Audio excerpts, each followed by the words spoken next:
You can buy weed on site. There's education.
We are 788. The reason that we got involved was Brianna has severe seizures. And so we saw studies and other kiddos had been treated by the medical marijuana and CBD, and how well they were doing with their epilepsy and their conditions. And so we thought maybe, just maybe. And so we've been fighting this going on 6 years that we've been involved. From the very first breath that somebody said to me, you know, look at this video on Facebook of this kid and it's stopping their seizures. I was like, wait a minute, we got to do something. Surely we can, you know, change this. Not only here, but everywhere. There's hundreds of other kids that I know like her that have seizures. There's tons of kids that have cancer. You know, all these people that could be helped and saved, their lives saved. We are 788.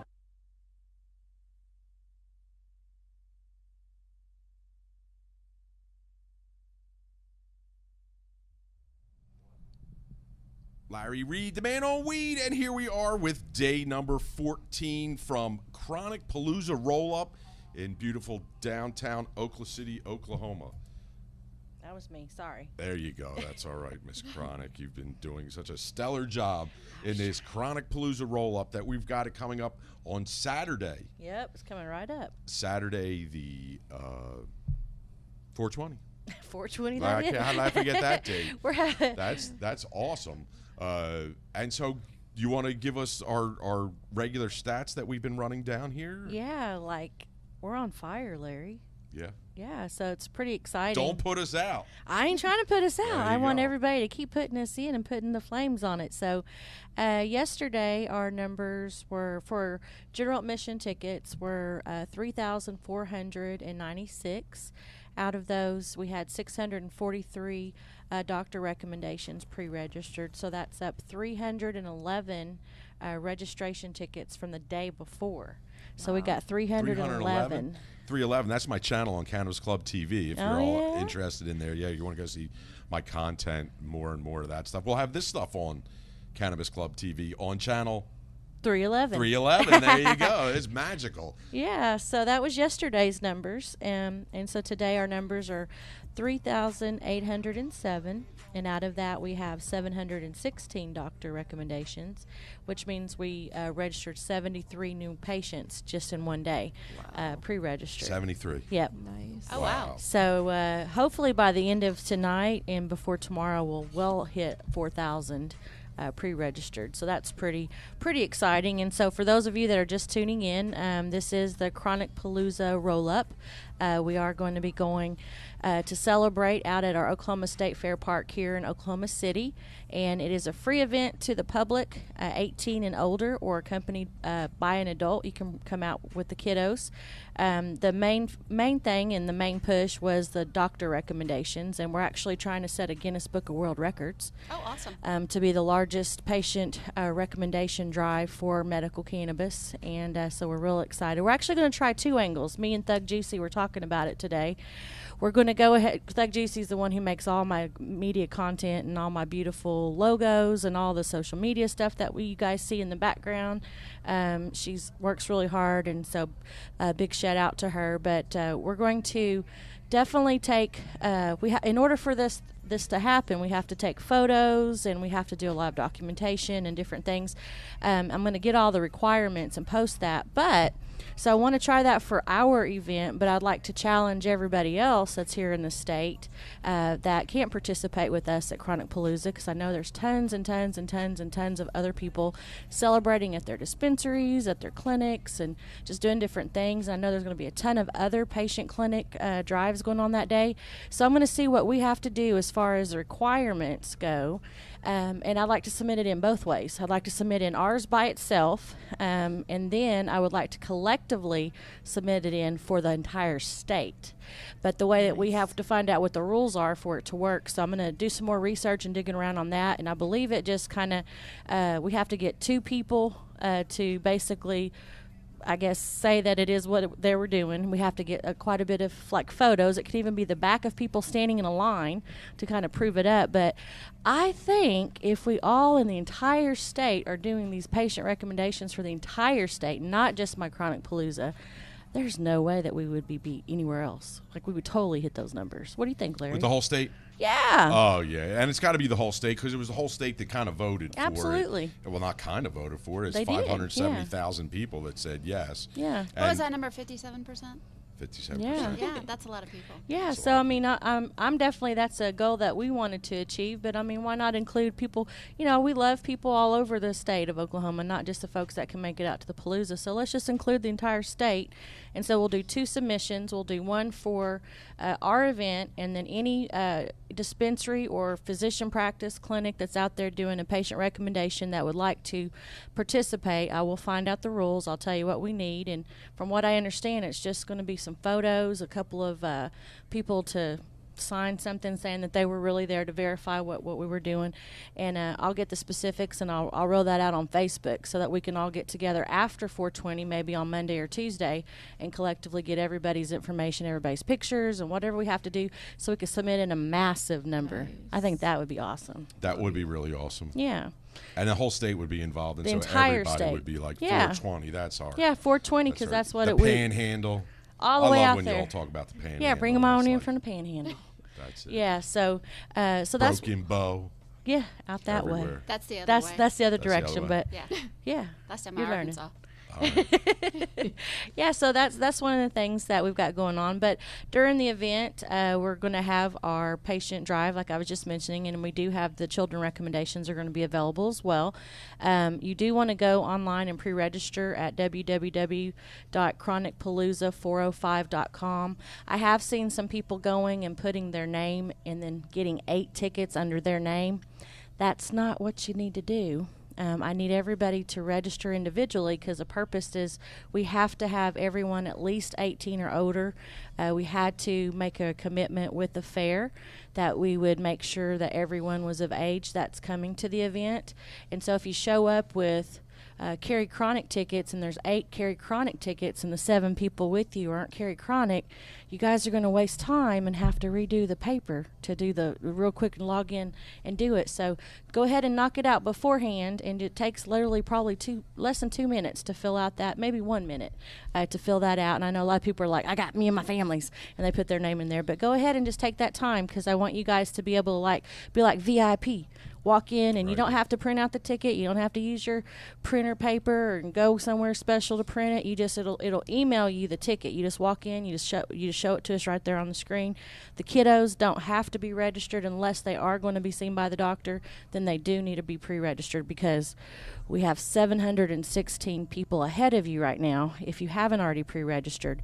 But we did add a couple more doctors to help us out. 716 is nothing for us. That's nothing. We'll be smoking through there, because right it's through all there. electronic. We're not going to have papers out there. It's very technology. We're using our chronic doc method to make this happen, like we use for our virtual doctor recommendations. So I'm real excited. I know it won't be a problem. I'm trying to make everyone have the most enjoyable day, not have to worry about all the extra.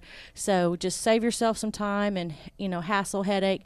So it'll be very quick. Right when you get there, you just show your ticket through your phone, pre-register online, bam, you're good to go. You walk in, you can start talking to the vendors, you can start learning, and then we have over 20 bands performing outside live, and then we've got over 6 different comedians that'll be there performing. And then a guy, Balaam, I actually posted on my page. He sent in his video. He was smoking a bowl. I seen him He smoking a was bowl getting there, it. right? Saying he's on his way. Medicating. You know, so he's going to be here. We've got a cooking segment with the Green and Clean Chef. He's going to be teaching people how to cook with hemp, as well as how to actually break things down to be able to cook with it, because a lot of people don't even know where to start.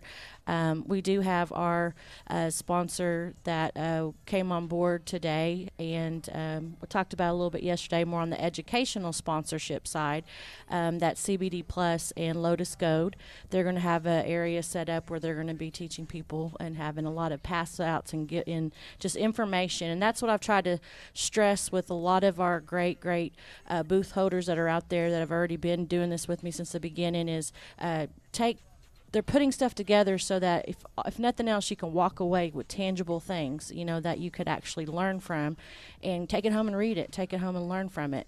And then not to mention all the great giveaways and just everything that they're going to be doing. And we have a scavenger hunt where you can win tons of prizes, and they're just giving away all kinds of stuff out there. So it's going to be a great day. So I'm real excited. And how much are tickets? They're free dollars. They're free dollars. There we go. There, everybody get your free dollars out there, and come on down. Free dollars is all it takes to make that happen. That's it. So go over to chronicpalooza405.com right now and fill it all out, and you'll be all set to walk right in, because you just want to go into the back, go check out the bands, go check out CBD Plus's place. We also got to give a shout out to Tammy and the Urban Leaf Company, who is one of our big sponsors out there. One of our first sponsors, actually. And so they're out of Choctaw, Oklahoma, a little bit distance from here, from what I understand, right? Not too far. Not too far. Not too far. Everything's 20 minutes, 25 minutes, That's something 30. like that. That's 30. Add 10 more for her. There you go. So if you're at near 17990 Northeast 23rd in Choctaw, Oklahoma, definitely stop in at Urban Leaf. They're 15 minutes east of I-35 and Northeast 23rd Street. That's right. They got a beautiful truck in the showroom, and they're just really great people out there, and they're just looking to promote the wonderful medicine that's coming to the state and make sure all that kind of stuff. There we go. There's our friends over at Urban Leaf. And then I actually threw out earlier, we've got the new promotion going for the Silent Loud, the $15 pre-registered tickets. It's still going to be $20 at the door, but $15 pre-registered. Do y'all know what a Silent Loud is? No. So basically, we've got the Six Shooter Saloon, which is a country western, big, huge area.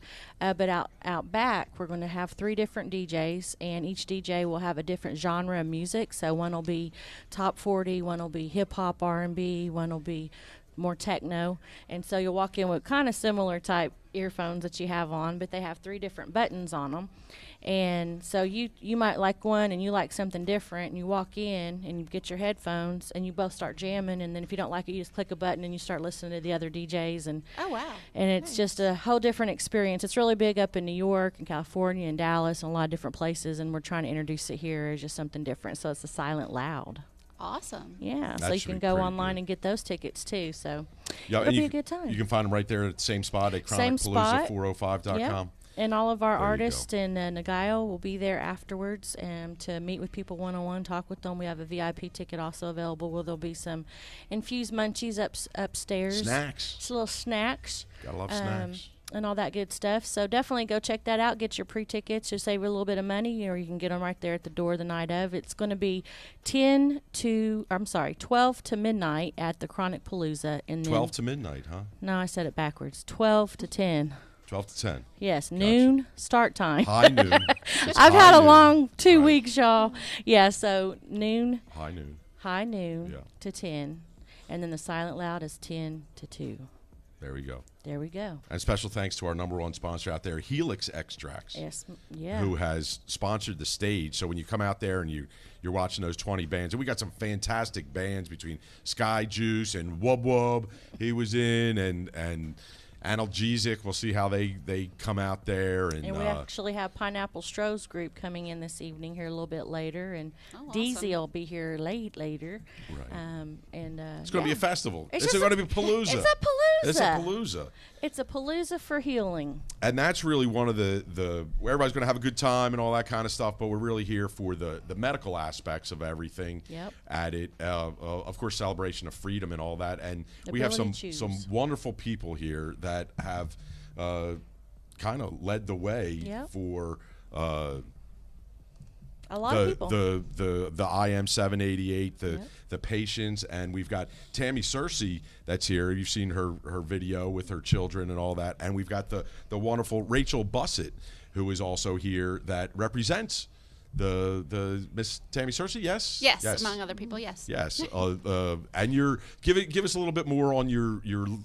I have you doing a tremendous amount of things, but probably better that you describe it.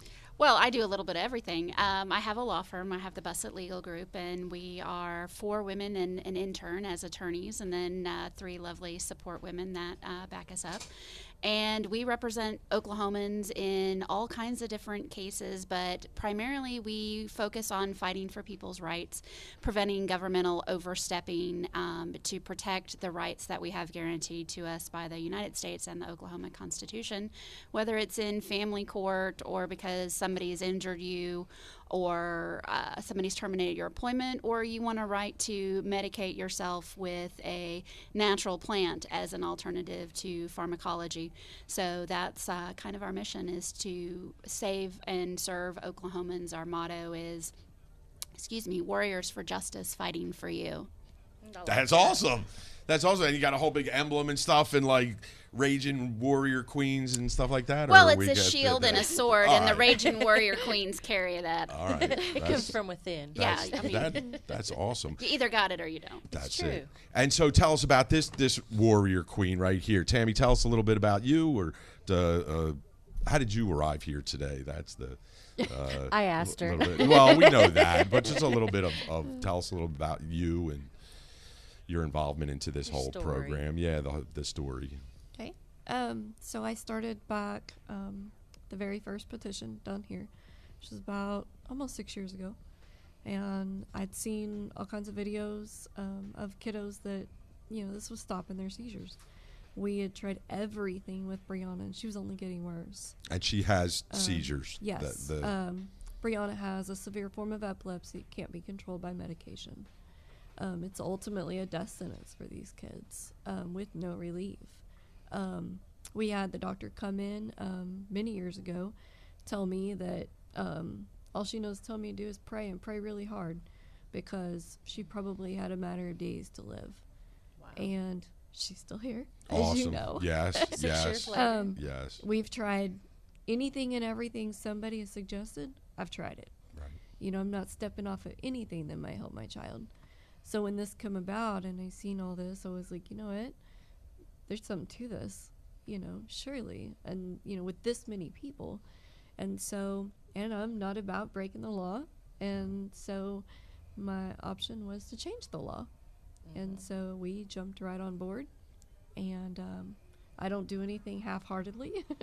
So it was wholehearted, in we go. And I put myself out there. We did every petition. We stood on street corners for 16-hour days. And not just you, your kiddos. My kiddos, too. Yeah.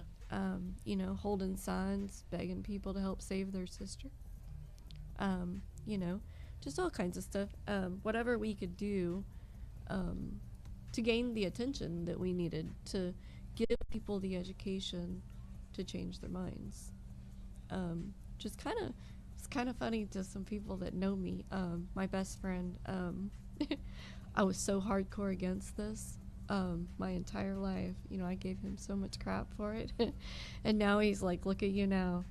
I catch hell about it all the time now.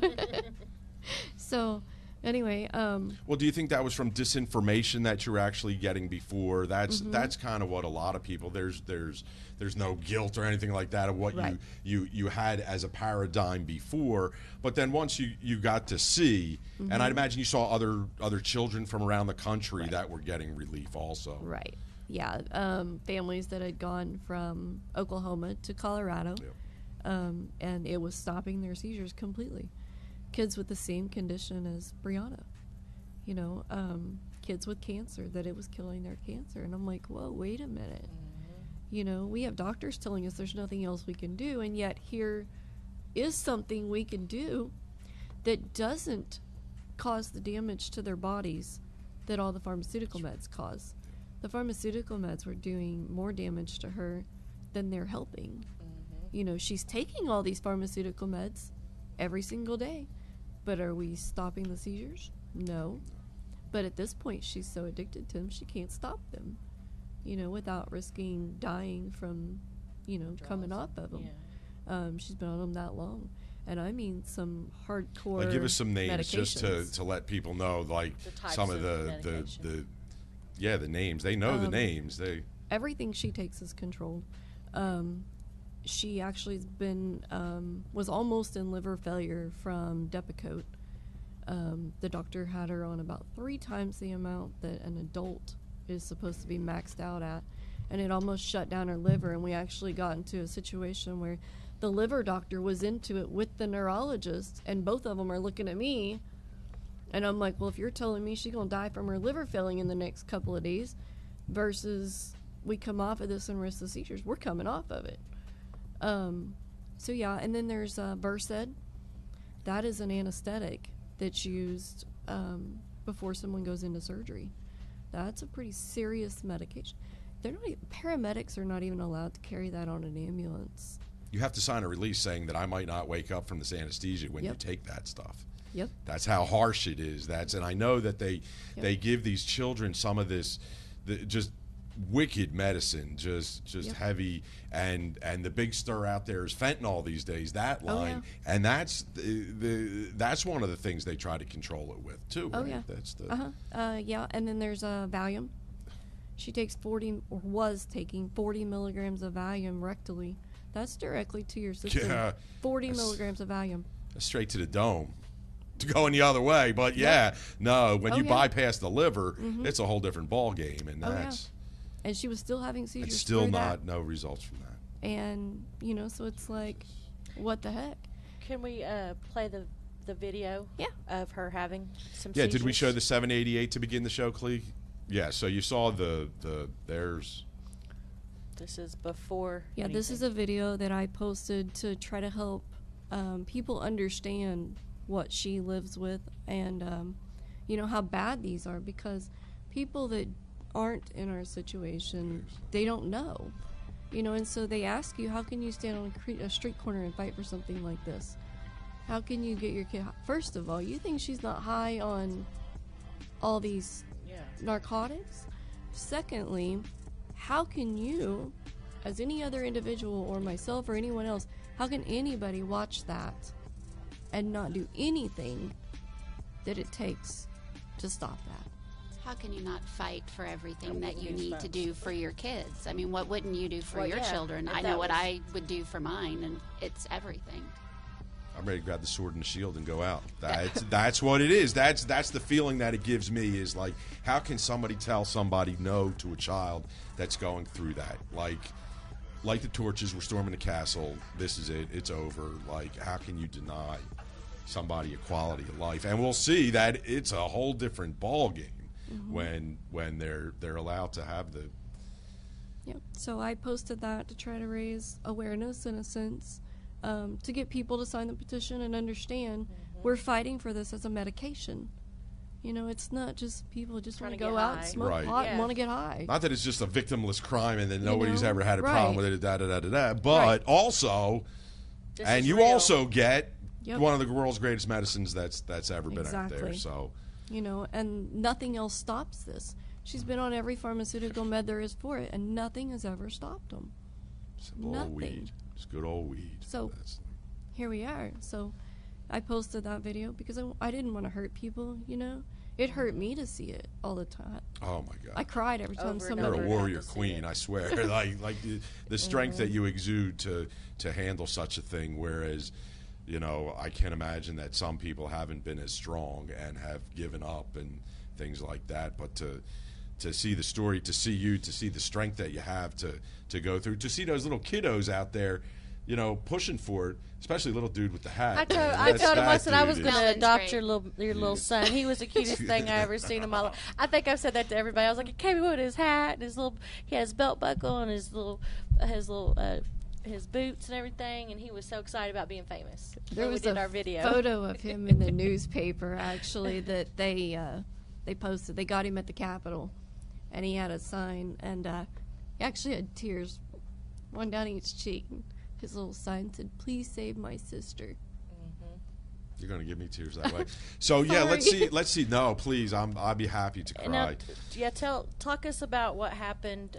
So this one, this video. is... Like what's happened since, of course, you've got the Caesar video when everything was 788, it all passes, and we'll go back to your story a little bit later, but on some other things that are very serious. But she actually got her medical card So we recently got her card, and so she was having a seizure, and I stuck one drop of the RSO under her tongue. About 45 seconds later, the seizure immediately stopped. She flies up out of the floor, and she's laughing and going crazy and just, like never happened before. And then... loving the applesauce. Just like, because she can't feed herself when she has not been able to feed herself. She doesn't walk real sturdy. She's never had the ability to use both hands at the same time. She's never had that kind of coordination. She's never cared about... cleaning her face with a spoon. She's admired how beautiful she is. Yeah. She's her own biggest fan. And that was literally after her having her medical card for about a week. Right. Okay, now line up the next one, Clay. That video was actually right after the very first dose of medication. How many minutes after the first dose? About 10. About 10, 15 minutes. Because she was eating, the pharmaceutical meds are in the applesauce. And we were giving her the meds when she started going into a seizure. And so we kind of stopped that and then went into dealing with the seizure. And, immediately after she jumped up, she's like, "Where's my applesauce?" Right back to the table, and she's holding the applesauce cup and the spoon, and then she's grabbing the mirror and, wow. Walking without any problem whatsoever. Completely they said sturdy. that initially she was in a wheelchair. Before everything got going, and then now we've got some videos in a second from this past week where she's hightailing it. Oh yeah, which is amazing. It's just great. Yeah, she actually had her sister's high heels on. What? In this picture. She can't even walk in sandals, and she went in and stuck sister's little boots that have a heel on them on her feet. She thought she was hot stuff in those boots. That is so awesome. And just to tell you how amazing that is, when we were fighting to get the kids back home, one of the things we were fighting over was a wheelchair and the kind of wheelchair that was going to be provided for Brianna and her needs. And how much of a change is it that kiddo not only is walking unassisted, but she's walking in heels, and there's no wheelchair in sight. With no problem. And then she jumped in the truck and drove away. That's next week. That's next week. We got to get a little bit more RSO in her. She turns 16 June 1st. Let's not make her any older than she is. Let's not rush it. Don't rush it. And this is the first time she's ever really been that active or anything like that. Well, she was that active before, and then as the seizures progressively gotten worse, they lose the ability to do a whole lot. And you guys had Jeff Williams on. Mm-hmm. He held a protest at the Capitol right after we turned in the signatures for 788. And we had went to that, and she was completely wheelchair bound at that point. She couldn't even hold her own head up. She was seizing almost the entire 2 hours we were at the Capitol. Wow. And a guy named Ryan Early came over to me at the Capitol and said, "I want to help your kid." And I said, "I won't do anything illegal, so, make that clear." And he's like, no. And he gave me his card and said, "Call me tomorrow." So I did. And proved to me that everything he had was legit, which was a CBD with 0 THC and derived from him, Cantech. Yep.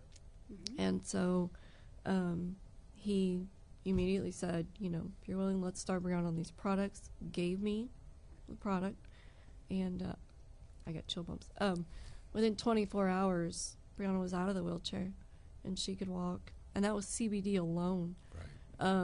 We went from 40 to 60 seizures a day to 10 to 15 a week, just CBD alone. The seizure that you guys just saw that video, we had maybe one of those a week, and we were having those every single day. Wow. So she was on the CBD of Ryan's that was completely THC free. So we knew at that point, if we could ever get, whole plant and, THC added with it, that she would be seizure free. Yeah. I fully believed that. Right. So walk us through just whatever parts you'd like to share as far as when the 788 went, and then just a situation that happened with DHS that kind of rocked your world. So we were very public. Like I said, I put that video out there. I talked to the media quite a bit. I was very involved, very out there. Anything it took to get this passed, to get signatures, to whatever, besides breaking the law. I said right from the get-go to everyone, I will not break the law. I will not give her anything illegal. She was taking pharmaceutical meds still, but she was taking the CBD on top of them, which her neurologist supports. So anyway, Brianna also has autism, and she's a runner. So she escapes out the door one morning at 5 o'clock in the morning, 6 o'clock in the morning when everybody's asleep. And I, freak out, calling, 911, and the police are like, yeah, we have her, and so I go get her from the police department. And 2 days later, DHS shows up. Well, apparently they had been looking for me, but because I was hiding from an ex that tried to kill us, I have a restraining order against and all these different things, then they think I'm hiding from them, and so on and so forth, and da-da-da. Well, the first words out of this lady's mouth to me, this worker, is that I'm giving Brianna marijuana. I said, no, I am not. And then she said, well, you're using marijuana. No, I am not. I've never touched it. And everything out of this woman's mouth was about marijuana, CBD, my activism for 788, and that video that I posted. She told me I could not post that video to Facebook. And I said, why can't I? Well, you can't. Okay. So anyway, in the midst of all that, we went, to make the story short, they showed up at about 3 o'clock in the afternoon. About 11:30 p.m., they finally, through all kinds of stuff, decide they're taking them. So they took all 5 of my children. My oldest was about 4 months from being 18, all the way down to my youngest was 9, including Brianna.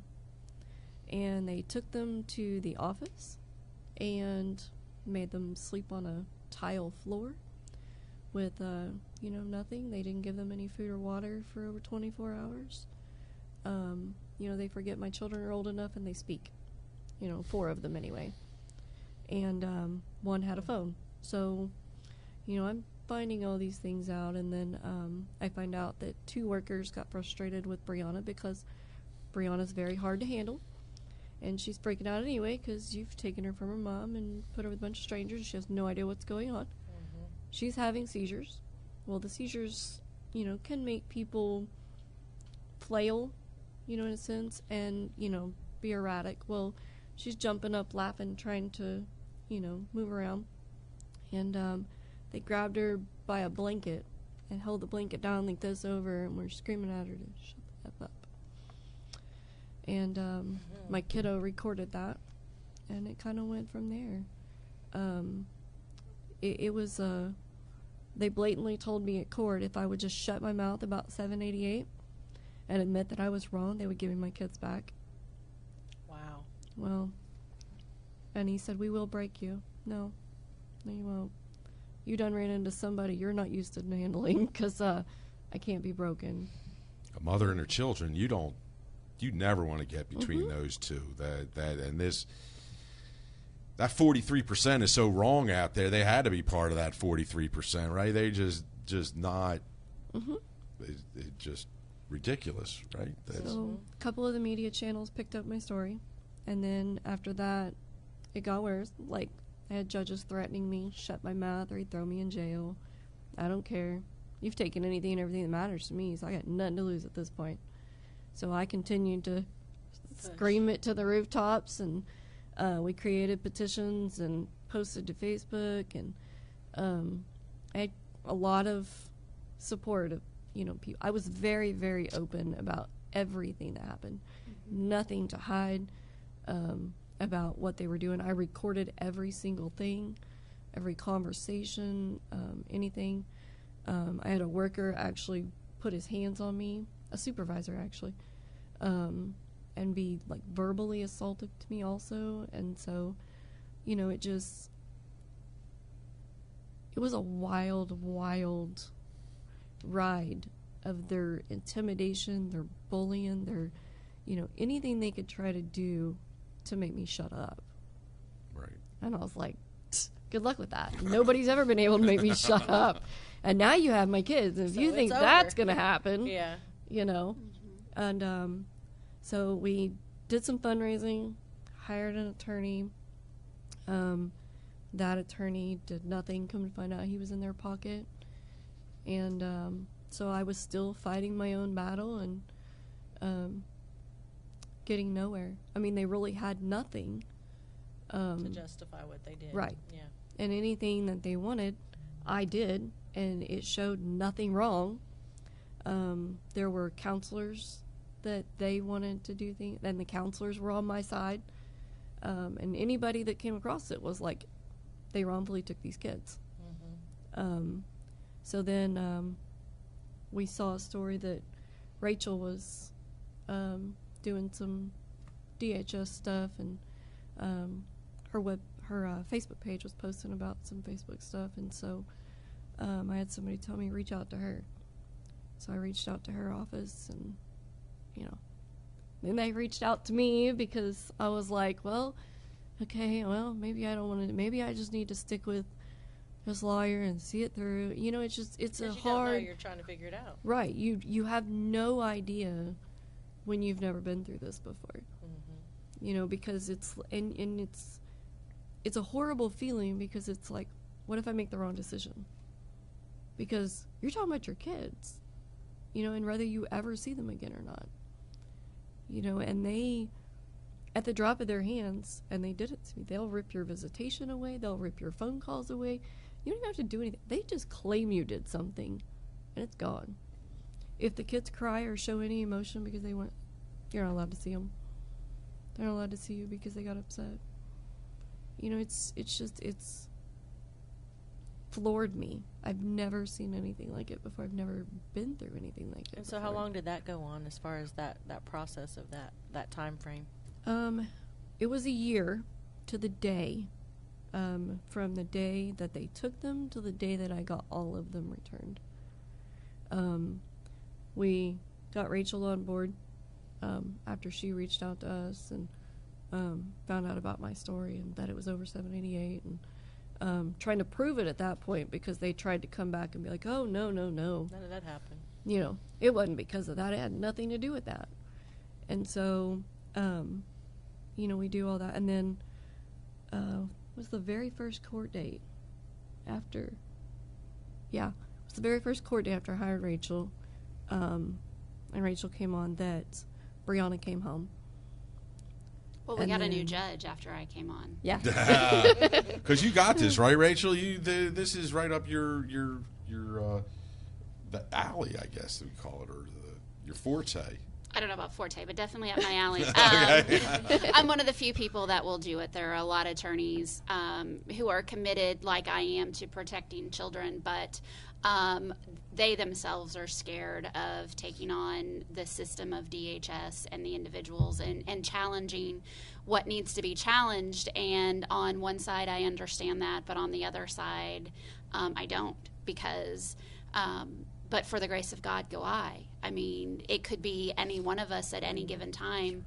I have been in and out of the media over the last several years because of the work that I do to fight for families with DHS. And so I've heard a lot of stories, and I actually heard Tammy's story well before I met Tammy. But you hear a lot of stories in what you do, and you still have to learn how to filter that, because honestly, as an attorney, the first thing that says to you, and I don't mean this disrespectfully, but when a parent comes to you who has children in custody and they say DHS is doing this to me or this worker is doing that to me, the first thing that you say is, well, your kids are in DHS custody for a reason, right? Logically, that's what you do. Right or wrong, that's sort of the default position. And then, in the years of doing it, what happened was I heard the same refrain over and over again. And so when all kinds of people from all walks of life, rich, poor, black, white, Asian, all say the same thing. It doesn't matter what county you're in. It doesn't matter what judge you're in front of. It doesn't matter what workers it is. The workers are threatening me. The workers are intimidating me. My kids are saying this. This is happening to me. They can't all be lying. They can't all be making it up. And we all make mistakes. Yes, sometimes there are reasons to legitimately take these kids into custody. I won't tell you that there's not. I won't tell you that children aren't abused, because they are, and children are put in horrific situations and need to come away from their parents. And I'll tell you, I believe the vast majority of workers are trying to do the right thing. They're trying to protect kids. I do think there's a culture of fear and intimidation that is infused within the agency, and it stops at the top. It starts at the top and it goes all the way down to the bottom. And so it's that culture that breeds what's happening. And really how I got to move forward was I had workers come forward. And in the in the summer of 2017, I had 4 workers who reached out to me to, quote, blow the whistle on what was happening in the agency. And these 4 workers confirmed everything the parents had been saying to me for years about what was happening within the agency, about the failure to follow a major civil rights settlement that happened in 2012. It's called the Pinnacle Plan. You see, most people don't know about every 15 years DHS gets sued in Oklahoma for major civil rights violations because kids die in custody and kids get abused in custody. And don't get me wrong, no system is perfect. We can't vet everybody. I mean, Ted Bundy looked like the all-American guy when he was killing women. So I can't 100% fault them. But something is clearly happening within our system if every 10 to 15 years the same accusations are coming up. We're not taking care of kids. Kids are being molested. They're being abused. They're disappearing. So something's wrong. I don't know the answer to fix it. I don't know how. I wish I did. I wish I had a wand to fix it. But so people like Tammy had reached out to me, and Tammy had reached out to me, and ironically at the time I was actually running for judge. And I was running for judge in the county where Tammy's case was, and the judge sitting on her case was my opponent. And so when I was retained for her case, because I had heard about her, but she would show up, and then all of a sudden her social media posts would disappear.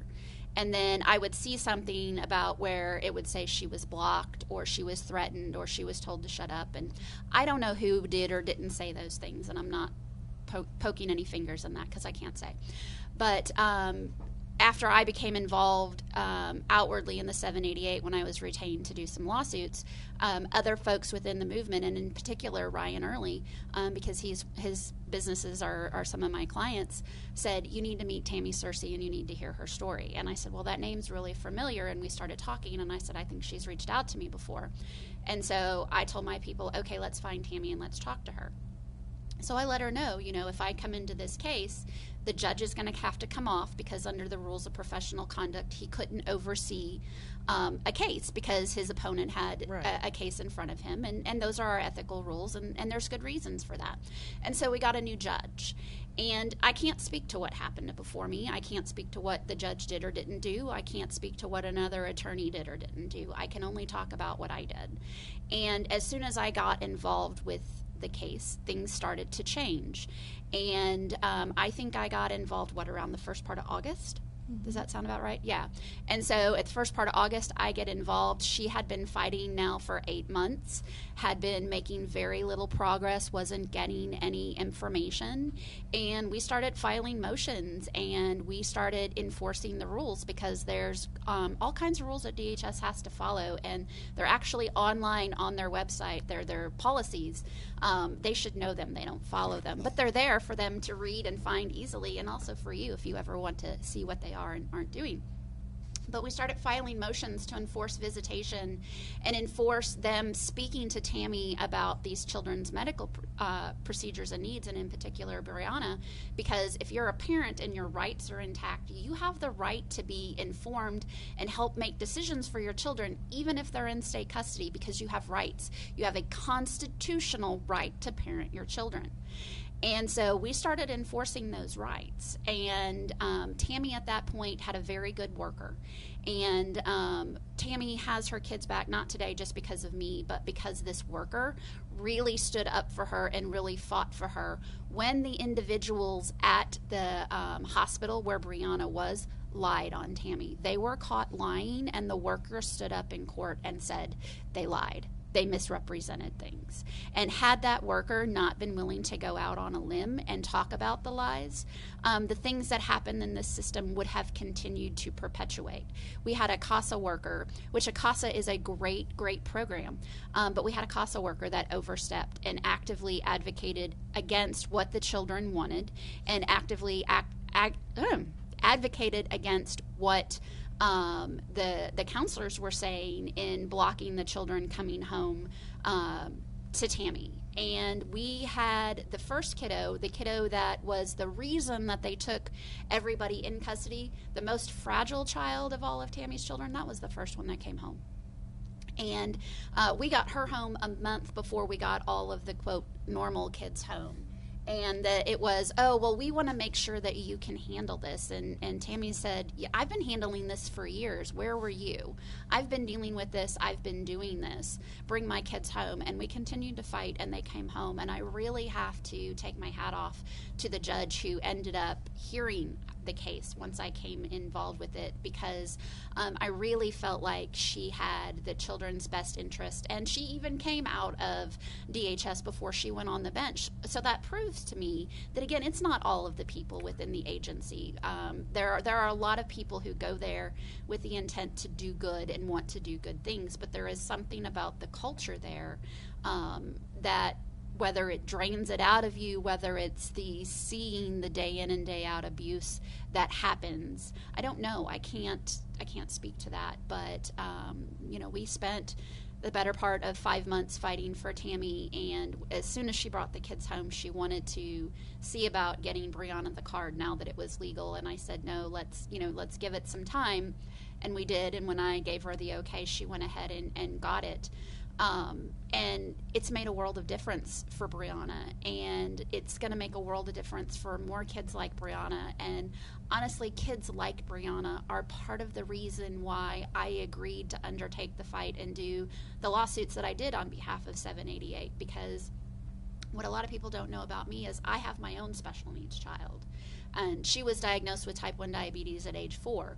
And so I know what it's like to be Tammy and to worry about every time you put a child to bed at night, are they going to wake up the next day?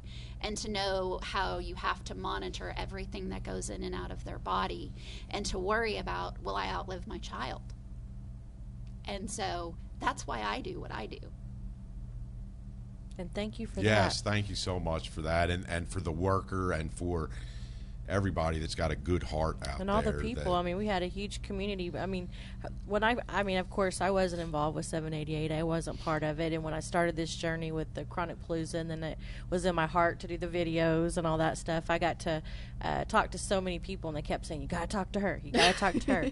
And, you had a huge group of people battling with you, the same warriors, the 788 activists that were out there trying to get those petitions. They were really battling for you and others and their family members and all the people. And so that's a great thing with the people here in Oklahoma. It just shows how important this was, and that everybody really did stick together to try. And that's the reason that we got the 788 passed, with the 57%. So, thank goodness for Oklahoma Strong. We are 788. That's right. There were times they had to pick me up that I didn't think I was going to make it through it. Yeah. And they were there. Yeah. So Jeff Williams, Billy Dunn, and a whole bunch of others. But Billy Dunn and Jeff Williams, they really stepped up. They're the ones that did the fundraising. They're the ones that put together the page. They're the ones that said, we can do this. Happen. Yeah. And really stepped up and did it. I wouldn't have had a clue where to start. And now look, I mean, and just the progress in a week or two, like, it's amazing.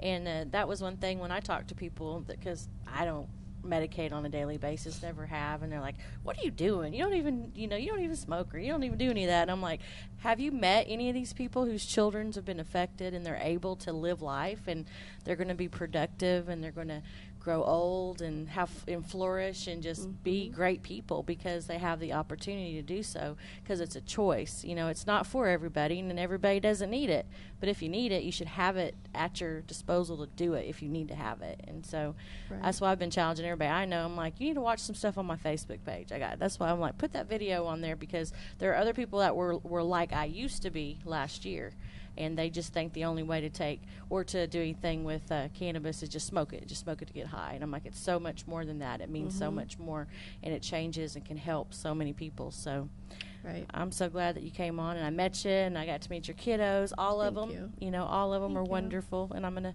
probably come snatch your son still. Have him go hang out with I have a son, shout out to Gabe, so close to the same age. So he talks more than any girl I've ever met in my life, too, by the way. Well, he lives with all the women, so he's got to be able to. Is that what it is? I think that's it. Yeah. But I will say that I found it kind of ironic.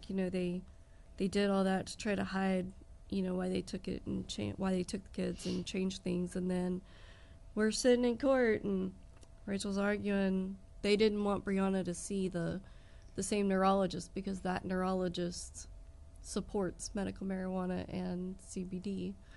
And they openly said right there in court, and that's the reason why these children were removed.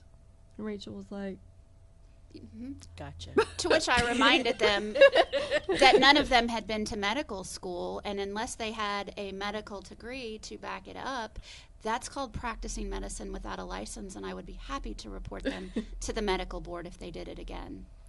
And that's not the first time I've made that argument in DHS court, nor will it be the last. Because while I understand addiction and concerns about addictions, that's for medical professionals to make a decision on, not a DHS worker who may or may not have a college degree that relates in any way to what they're doing or to medicine.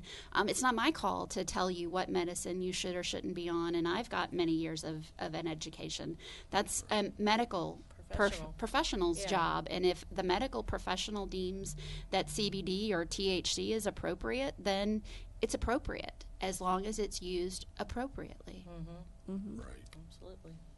And we're so grateful for knowledgeable folks for every aspect of for you sharing, not giving up. That's the number one thing. Did you happen to watch the Masters the other day and see Tiger Woods win back, right? Well, anyway, but it's one of those things that just never give up. Like when you see your goal, you just don't give up, and that's the same thing with you, Rachel. Like you didn't.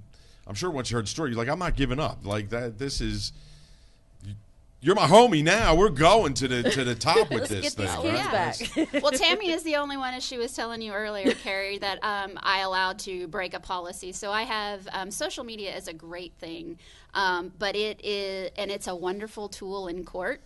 So give all you watchers out there a tip: if you're involved in court, keep your crap off of Facebook, because we all data mine your Facebook, and so or your Twitter or your Instagram or whatever. And things could be screenshot. Oh, and yeah. kept forever. And text messages and all that good stuff. So I have a policy that I make all of my clients sign, and I have for about the last 3 years, and it's called a social media policy. Or, pardon me, don't put stupid shit on Facebook. That's easier to understand. Right. It's 7 pages, and they're like, sum it up. I'm like, don't put stupid shit on Facebook. So that is what I tell people. And Tammy looked at me, and she was like, you know who I am. You know about my page. You know I'm going to break this policy if you make me sign it. And I said, for you and only for you am I going to allow you not to sign this policy. And I didn't. I let her go out and do her thing, because that is part of Tammy's story, and part of Tammy's story of being an outspoken advocate, not just for her daughter, but for everybody who needs the access to this drug, this medication, to benefit their life.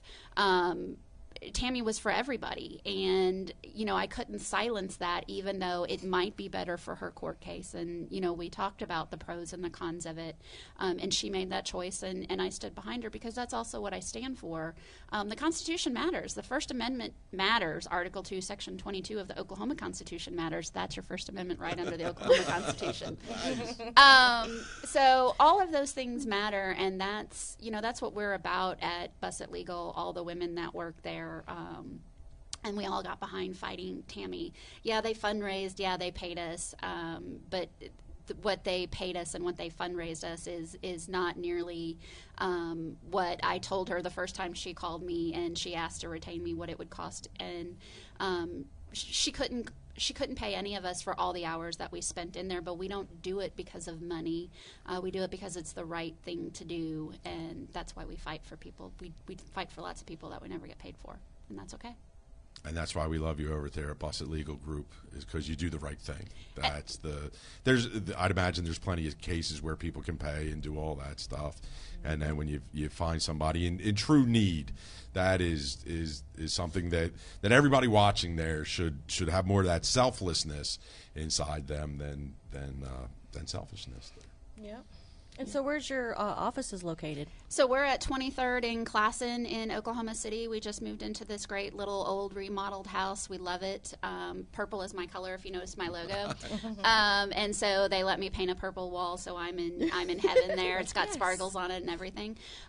So it's a little feminine, but yeah, we're at 23rd in Classen. We just moved there a couple of weeks ago, but we've always been in the Oklahoma City metro area, and we love it there. Close to the Gold Dome. Right across from the Gold Dome, and also right across from City Bikes. I love the Gold Dome. Some people Tell me love all it. about the Gold I'm like, I'm Dome. going to buy it one day, maybe in about 50 years when I got the money. But there you I go. love that Gold Dome. Some people say it's ugly, but And you'll all be out at Chronic Palooza? Will you make it out there, Rachel, too? Yeah. Yeah. We're going to be around. We're going out to CanaCon. We'll be out at Yeah. Chronic Palooza, all of that good stuff with lots of our different clients that are all out this weekend with CanaCon, businesses, all that good stuff. So, you know, doing this work, I got in and I filed the lawsuit down in Cleveland County because it was about cannabis, but it was more about, for me, governmental overstepping and governmental intrusion, and it opened me to a whole new group of people that I didn't know, and I got to know in a great way. A whole new line of business that I hadn't really been in before. And, you know, I've been around cannabis and cannabis culture my entire life, but I have learned so much about it as medicine and the culture of it and the belief of it and the benefits of it and the history in the last 9 months that it's amazing. Like, I am, from where I was at this point last year, when it was about this time that I met Ryan Early, and where I am today, I feel like a completely different person. That's awesome. So. That's awesome. Us weeders love you. That's the being a card-carrying member for quite a long time.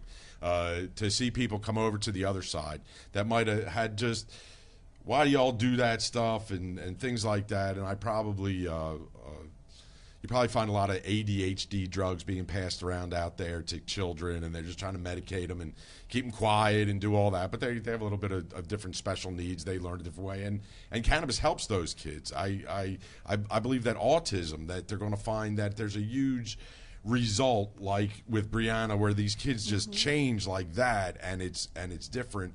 And so that's I'm so grateful that I Am 788 has taken place, because there's a ton of kids out there that really, besides the old folks and all that, they have voices, they have money, they have the ability to fight for themselves, whereas children, like, I'm a big fan. Yep.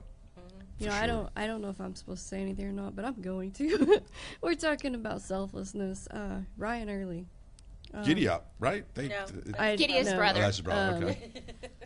So, I had no idea Ryan was the one that reached out to you. I learned that tonight. So yeah. He was one of the first people that told me specifically about you within the movement. Like, I had heard your story before and seen all that, but yeah.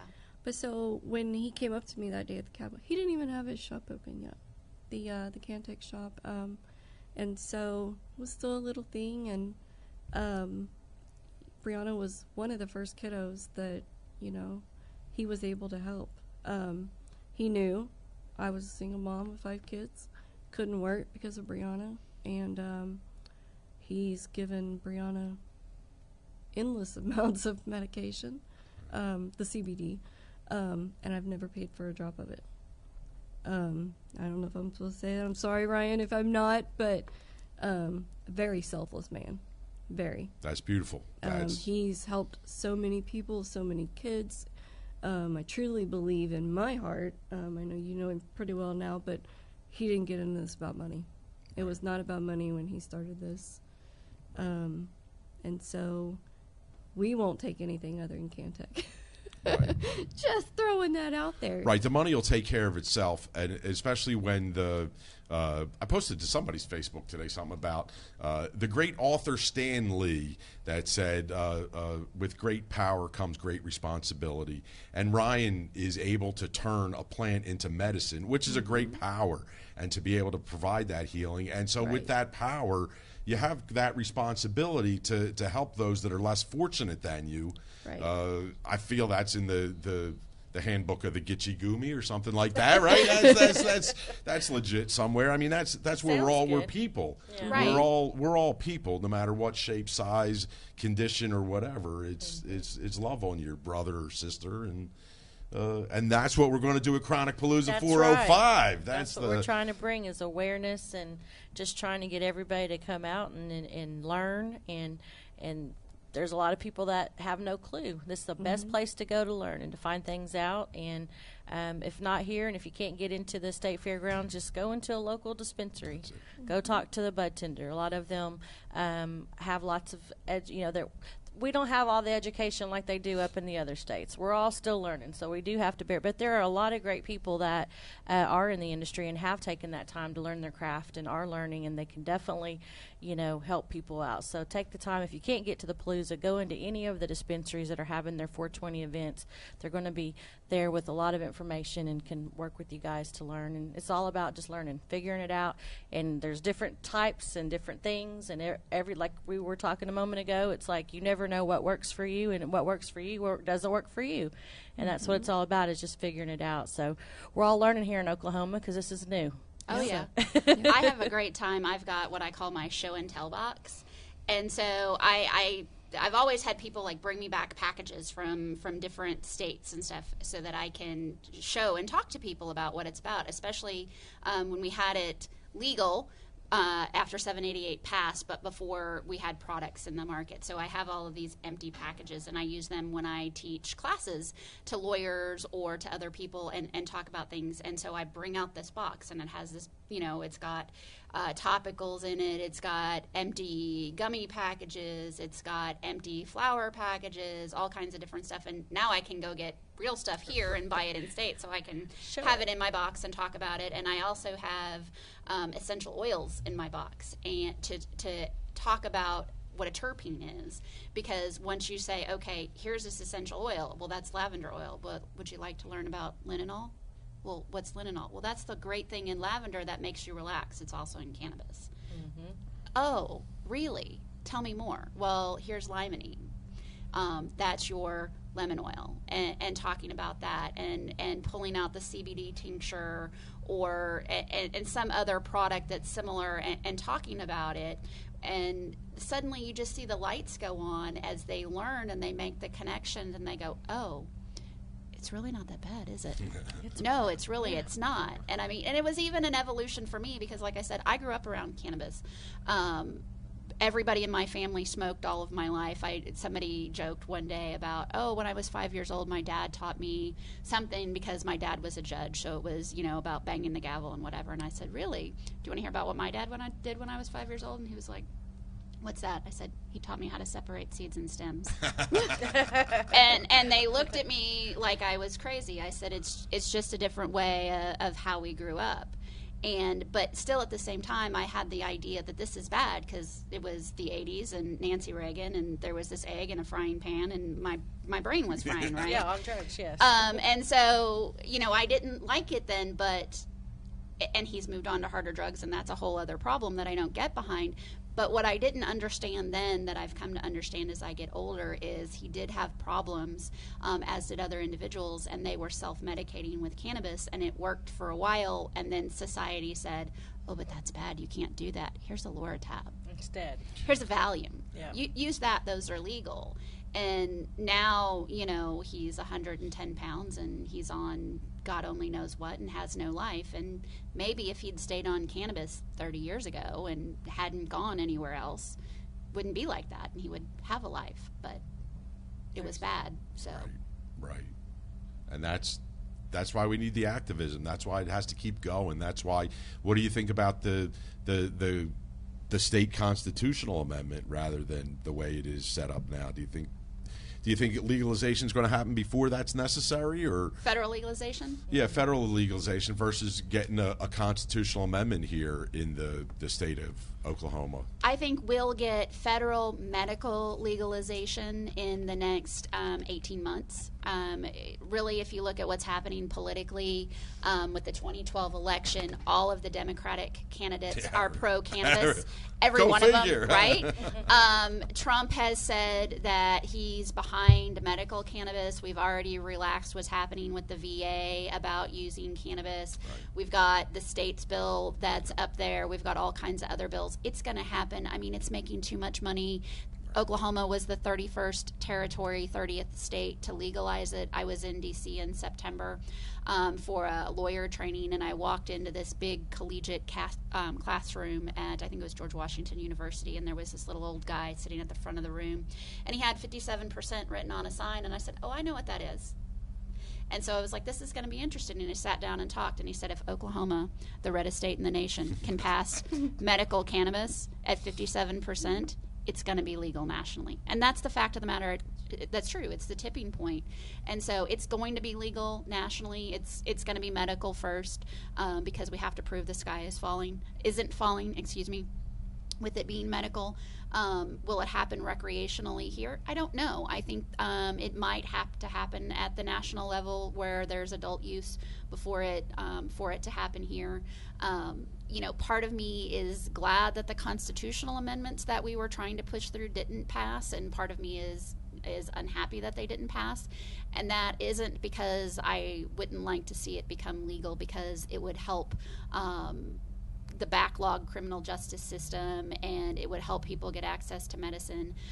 They were not well written, and 788 is well written in one respect, and it's not well written in another respect. And so it's written in very plain language, and a language that everyday people can look at and go, well, I know what that means, except that's not how lawyers write things. That's what I was going to say. And that's not how legislators write things. Got to make it a little bit hard to know what it says. It's that, but I mean, you look at it and you go, well, but that makes sense. Yeah, it makes sense. But it doesn't follow the rules of how we do things. And so words mean certain things to lawyers that don't mean the same thing to you. Yeah. And how we define things down to where the comma is placed in a sentence. I kid you not. There's a whole line of cases out there about what a statute means based upon where the comma is used and whether or not the Oxford comma is used. That's how crazy we are. So well, we're glad that you know where the comma is supposed to go. That's right, by golly. So I mean, would I like to see it in a constitutional amendment? Absolutely, but I want to see it in a well-written constitutional amendment so that the next time that we pass something, whether it's activist-driven or legislatively driven, that there aren't lawyers like myself and Durbin and all of the other ones out there having to file lawsuits all over the place, having to clog up our court system to make sure that the will of the people is enforced. I want the will of the people to go through. I want our cities to honor it. I want our legislators to honor it, and I want our other citizens to respect your right to use whatever medication you need to treat your condition, just like we respect theirs. Mm-hmm. And that's it. And that's why you need to call Racial over at Busset Legal Group if you have any kind of legal kind of stuff you feel your rights are being infringed upon, things like that. They can follow you on Facebook. They can get you on Facebook, or absolutely. That's probably one of the best ways to do that. And we'll be seeing you out at Chronic Palooza for a little bit, right? I will be out there. I'll be out at And Tammy, what can share with some words as we close out this set on your feelings on this? It's it's got to feel somewhat victorious for you, right? I mean, that's finally the end result is definitely paid off, right? My phrase right now is the ball's in my court now. So it's kind of my little hashtag that I'm going with, and it is because there's big things coming. Fight's not done. No. Our fight's not over. The ball's in my court now. That's and good. so well, we'll have to just keep doing it. We'll have to do updates because we're not going to stop our show. We're going to continue to go after 420, and so we'll definitely want to have both of you guys back. And, love to come back and continue to get updates and get new things that are coming on and coming out through the state and things that we need to be aware of. Brianna's progress. Yeah, Brianna's progress. Yes. I want to keep seeing videos. I'll keep sharing them because we're friends, and so every time I see something cool, I'm going to share them so everybody else can see our progress. So. Everybody can follow the Bring the Searcy Children homepage if they have not already. That page is going. We took a long time to decide what we were going to do with it now that the kids are home, but that page is going to stay up and active, and it will be used in DHS reform type scenarios. See that I'll be doing live videos, helping others, and giving what info that I can, and doing a few other things, and I'll update Brianna on there as well. That's and all awesome. the kids, and the kids and I will be at Chronic Palooza. That's awesome. Look forward to it. So if anybody wants to come over and say hi, come on over, say hi, and come see the kids. They're crazy, but hey. Hey, they're We're all crazy. All kids That's are crazy. They belong to us. Yeah. That's what I said. They're crazy, but they're mine. I have to practice law long enough for Destiny to come in and take over. She and DJ like to come sit behind my desk and be the boss and steal my dog named Pig. So. Oh yeah. Yeah. See, that's awesome. You ladies rock. Did I mention that at the beginning of the show? That's the with role models like you out there, Rachel. Those girls have a awesomely bright future, and I'm so glad things have worked out for you, Tammy, and that only get better and better. And if you ever are mi casa, su casa, when I don't know how to say "ow" in Spanish, but our house is your house, and thank you. Please come back at any time. And thank you. So there we go. That's set number 1 here from Chronic Palooza Day 14.